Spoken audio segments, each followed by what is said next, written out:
दोस्तों, Kolkata lady doctor case की अभी अभी बहुत बड़ी खबर निकलकर सामने आई है। सूत्रों ने बताया है कि डॉक्टर बिटिया के केस में उसके सगे रिश्तेदार भी शामिल हैं। अभी अभी सीबीआई को मिला सीवीसी वीडियो साफ साफ देखा जा सकता है।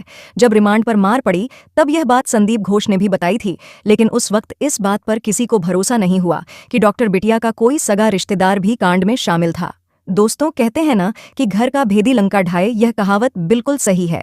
दोस्तों, सीबीआई को बहुत अहम सबूत मिल गया है और अब इन दरिंदों का बच पाना बहुत मुश्किल हो गया है। दोस्तों, मैं तो कहता हूं कि ऐसे दरिंदों के तो प्राइवेट पार्ट को कटवा देना चाहिए, ताकि वह जब तक जीवित रहे अपनी करनी का फल भोगता रहे। दोस्तों, खबर के मुताबिक पता चला है कि इन दरिंदों ने डॉक्टर बिटिया के स्तन व प्राइवेट पार्ट को भी नोचा, जो कि सीवीसी वीडियो में साफ साफ देखा जा सकता है। कोलकाता सरकार पता नहीं क्या कर रही है, क्यों इन दरिंदों को बचाना चाहती है। इतने सारे अहम सबूत मिलने के बाद भी यह दरिंदे आराम से घूम रहे हैं। आखिर सरकार को इसमें क्या फायदा जो इन दरिंदों को बचाना चाहती है? दोस्तों, अगर आप भी चाहते हैं कि डॉक्टर बिटिया को न्याय मिले तो आप कमेंट बॉक्स में justice for doctor lady doctor जरूर लिखें। ऐसे दरिंदों को कड़ी सी कड़ी सजा दिलाने के लिए आप हमारा सहयोग करें। सूत्रों से पता चला है कि जब सीबीआई फेल हो गई तो अब सीआईडी इस केस में इवॉल्व हो रही है। अब सीआईडी इस केस को हैंडल करेगी। दोस्तों, उम्मीद है कि सीआईडी इन दरिंदों को कड़ी से कड़ी सजा जरूर दिलवाएगी।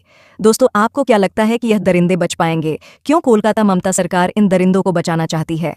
क्योंकि इस केस में बहुत बड़े बड़े लोग शामिल हैं और सभी लोग इन दरिंदों को बचाना चाहते हैं। दोस्तों, अब आप क्या कहते हैं कि ऐसे दुष्ट प्रवृत्ति के इंसान को क्या जीवित छोड़ दें? दोस्तों, ऐसे इंसान को इंसान कहना बहुत बड़ी गलती होगी। ये लोग किसी राक्षस से कम नहीं है और ऐसे राक्षस लोगों का विनाश होना ही बहुत जरूरी है। समाज के लिए कल्याणकारी है, तभी हमारी बहन बेटी सुरक्षित रह पाएंगे। दोस्तों, मेरे तो एक बात समझ में नहीं आती है कि कोलकाता की ममता सरकार ऐसी दरिंदों को आखिर क्यों बचाना चाहती है। दोस्तों, कोलकाता केस को लेकर के इस वक्त की सबसे बड़ी और बिग ब्रेकिंग न्यूज निकलकर आ रही है, जिसमें बता दें आपको कि अभी अभी प्रिंसिपल संदीप घोष की बीवी ने एक ऐसा खुलासा कर दिया है जिसके बाद यह पूरा का पूरा केस सॉल्व हो चुका है। जी हाँ, इस वक्त की बड़ी खबर, बड़ी अपडेट आ रही है जो बताएंगे हम आपको इस वीडियो में। अभी बता दें कि जब से संदीप घोष की बीवी ने यह खुलासा किया है तब से सीबीआई ने एक बहुत बड़ा कदम उठा लिया।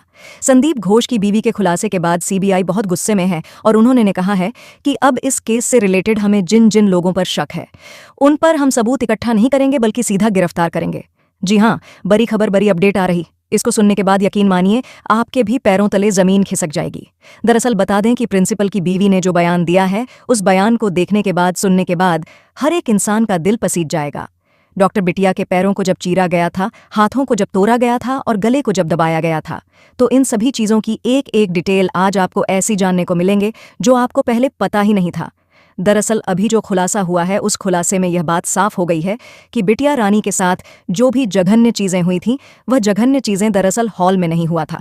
जी हाँ, बता दें आपको कि बड़ी खबर आ रही है कि सेमिनार हॉल एक बहाना था, इस पूरे कांड को उसके पीछे छुपाना था। जी हाँ, इस वक्त की बड़ी खबर बताया जा रहा है कि जिस तरीके से बिटिया रानी की चीज़ों को बताया गया था कि सेमिनार हॉल के अंदर है, ऐसा कुछ नहीं था। और इसको लेकर के सीबीआई के हाथ एक बड़ा सबूत और सीसीटीवी फुटेज भी हाथ लग चुका है। यकीन मानिए, जब आप देखेंगे, जब आप इस वीडियो में सुनेंगे तो आपके भी पैरों तले जमीन खिसक जाएगा। सीबीआई ने कहा है कि तभी तो हम 1 महीने से इस केस की जांच कर रहे हैं और हमारे हाथ कुछ लग नहीं रहा है, क्योंकि जिस सीसीटीवी को हम खंगाल रहे हैं दरअसल वह पूरी तरीके से फेक है। दोस्तों, यही नहीं, उन्होंने यह भी बताया कि जिस सीसीटीवी की तलाश हमें 1 महीने से थी, वह दरअसल किसी और के नहीं बल्कि प्रिंसिपल संदीप घोष के ऑफिस के अंदर से मिला है। जी हाँ दोस्तों, आज की सबसे बड़ी खबर, बड़ी अपडेट आ रही है। इस खबर को लाने में और इस बड़ी अपडेट को सबसे बताने में जो सबसे बड़ा हाथ है, वह खुद प्रिंसिपल की बीवी का है। दरअसल प्रिंसिपल की पत्नी ने जो खुलासा किया है और सीसीटीवी फुटेज का जो क्लिप सीबीआई के सामने सौंपा है, उसे देखने के बाद पूरा केस दूध का दूध और पानी का पानी हो गया है, शीशे की तरह साफ हो गया है। कितने लोग इस केस में मौजूद, सच में कोई और था या नहीं, और कैसे बेटियां रानी के साथ जघन्य अपराध करने के बाद उसे हॉल के अंदर पर भी पहुंचाया गया, और कैसे हॉल के अंदर पूरा सीन क्रिएट किया गया, और आखिर कैसे यह संजय रॉय जैसा एक अलग से व्यक्ति हमारे सामने परोसा गया। इसकी पूरी जानकारी आज सीबीआई ने निकाल लिया है। यकीन मानिए, संदीप घोष जो प्रिंसिपल है, उसकी बीवी ने यह कर दिखाया है। उन्होंने कहा है कि आखिर एक औरत दूसरे औरत का दर्द नहीं समझेगी तो कौन समझेगा, और इन्हीं के कारण आज सीबीआई के सलाखों के पीछे लगभग 20 लोग जाने वाले हैं। तो चलिए जानते हैं इस वीडियो में कि आखिर पूरा माजरा है क्या। आखिर संदीप घोष की बीवी ने कौन सा सीसीटीवी फुटेज दिया है और उस सीसीटीवी फुटेज के अंदर किन लोगों की पहचान की गई है। साथ ही साथ यह भी जानेंगे कि सीबीआई किन 20 लोगों को गिरफ्तार करने के लिए निकल गई है। और यही नहीं, आखिर संजय रॉय की जो कहानी थी वह कितनी सच और कितनी झूठ थी, आज हम आपको इस वीडियो में बताने वाले हैं। तो वीडियो शुरू करने से पहले आप लोगों से हाथ जोड़कर निवेदन है कि यदि आप डॉक्टर बिटिया को इंसाफ दिलाना चाहते हैं तो इस वीडियो को ज़्यादा से ज़्यादा लाइक करें, जिससे यह पता चल सके कि उस बिटिया के साथ कितने लोग खड़े हैं। और कमेंट में वी वांट जस्टिस ज़रूर टाइप करें। आपके लाइक करने से तो आपका कुछ नहीं जाएगा, लेकिन जब आप लाइक और इस चैनल को सब्सक्राइब करेंगे तो बिटिया रानी का आत्मा जहां भी होगा उसे यह लगेगा कि हमारे साथ आज करोड़ लोग खड़े हैं। मेरा परिवार, मेरे माँ बाप आज मेरे लिए न्याय की जो लड़ाई लड़ रहे हैं उसमें वह नहीं बल्कि भारत के हर एक भाई बहन मौजूद है। दोस्तों, जैसा कि सीबीआई को संजय रॉय ने बताया कि जब मैं हॉस्पिटल के सेमिनार हॉल में गया तो पहले से ही डॉक्टर बिटिया की डेड बॉडी उस सेमिनार में पड़ी हुई थी। वह पूरी तरह से खून से लथपथ थी। जब मैंने देखा तो मैं घबरा गया और लड़खड़ाते हुए किसी चीज़ से टकरा गया और वहां पर हमारा ईयरफोन गिर गया। मैंने डॉक्टर बिटिया को नहीं मारा है। दोस्तों, ये तो एक बात हो गई। अब दूसरी बात यह है कि सीबीआई को एक और सबूत मिले थे जिसमें बताया गया था कि डॉक्टर बिटिया जब चेस्ट मेडिसिन रूम में जा रही थी तो डॉक्टर बिटिया के पीछे कई लोग फॉलो करते हुए चेस्ट मेडिसिन की ओर जाते हुए देखे गए थे। इसके अलावा चेस्ट मेडिसिन की रूम का जब गहराई से शोध किया गया तो पता चला कि उस चेस्ट मेडिसिन रूम में 10 लोगों के फुटप्रिंट्स पाए गए थे, जबकि सेमिनार हॉल में किसी के भी फुटप्रिंट नहीं मिले थे। दोस्तों, अब आप लोग सोच रहे होंगे कि क्या चेस्ट मेडिसिन रूम में डॉक्टर बिटिया को मारा गया था, उसके साथ इतना जघन्य अपराध किया गया था? तो दोस्तों, हम आपको बता दें कि यह भी सच नहीं है। जब आप सच जानेंगे तो आपके होश उड़ जाएंगे।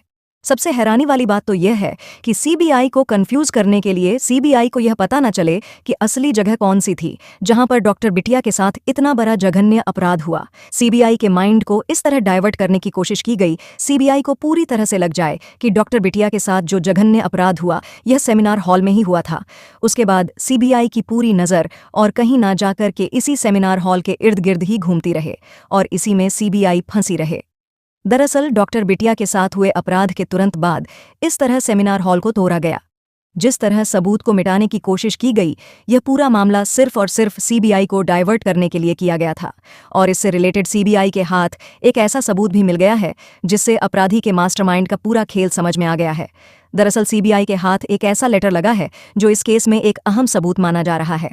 और यह लेटर किसी और ने नहीं, खुद संदीप घोष ने लिखा था, जिसमें संदीप घोष ने पीडब्ल्यूडी से सभी विभागों के डॉक्टरों की कमरों की मरम्मत और रिकंस्ट्रक्शन करने के लिए कहा था। पहले यह समझा जा रहा था कि पीडब्ल्यूडी को रिनोवेशन का काम शुरू करने का निर्देश आर जीकर मेडिकल कॉलेज के किसी प्रशासनिक अधिकारी ने दिया था, लेकिन परमिशन लेटर मिलने के बाद यह साफ हो गया है कि घोष को रिनोवेशन कराने की जल्दी थी। इन्वेस्टिगेशन कर रहे अधिकारियों का कहना है कि इस डॉक्यूमेंट से यह साफ हो रहा है कि घोष को रिनोवेशन कराने की जल्दी थी। लिहाजा यह डॉक्यूमेंट डॉक्टर बिटिया के रेप मर्डर केस के बीच कड़ी जोड़ने में मदद कर सकता है। इसके अलावा डॉक्टर बिटिया का जो डीएनए रिपोर्ट आया है उसके हिसाब से सिर्फ और सिर्फ संजय राय को ही असली कातिल माना जा रहा है। लेकिन जिस तरह संदीप घोष का लेटर मिलना, सीन ऑफ क्राइम को तहस नहस करना, 150 ml सीमन का मिलना, इसके अलावा यह भी हो सकता है कि यह दरिंदा, जो कि काफी पावरफुल बताया जा रहा है, हो सकता है कि पैसा देकर डीएनए रिपोर्ट को भी बदलवा दिया हो, क्योंकि वह जब इतना कुछ कर सकता है तो यह भी कर सकता है। अब तो दोस्तों, डीएनए रिपोर्ट जो आएगी उसके बाद यह पता चल जाएगा कि पूरा मामला आखिर में क्या है। सीबीआई बड़े एक्शन में है। जल्द से जल्द फाइनल रिजल्ट लोगों के सामने लाने की वह भरपूर प्रयास कर रही है। जल्द ही डॉक्टर बिटिया को इंसाफ जरूर मिलेगा। अगर पॉलिटिकल दबाव में यह सारी चीजें नहीं की जाएगी तो जरूर जेन्युइन रिजल्ट सामने निकल कर आएगा और इस केस का असली अपराधी जरूर पकड़ा जाएगा, उसे फांसी जरूर होगी।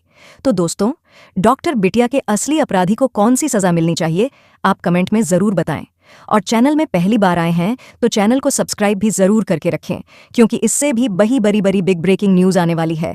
दोस्तों, वीडियो को अंत तक देखने के लिए धन्यवाद। कमेंट में वी वांट जस्टिस जरूर लिखें।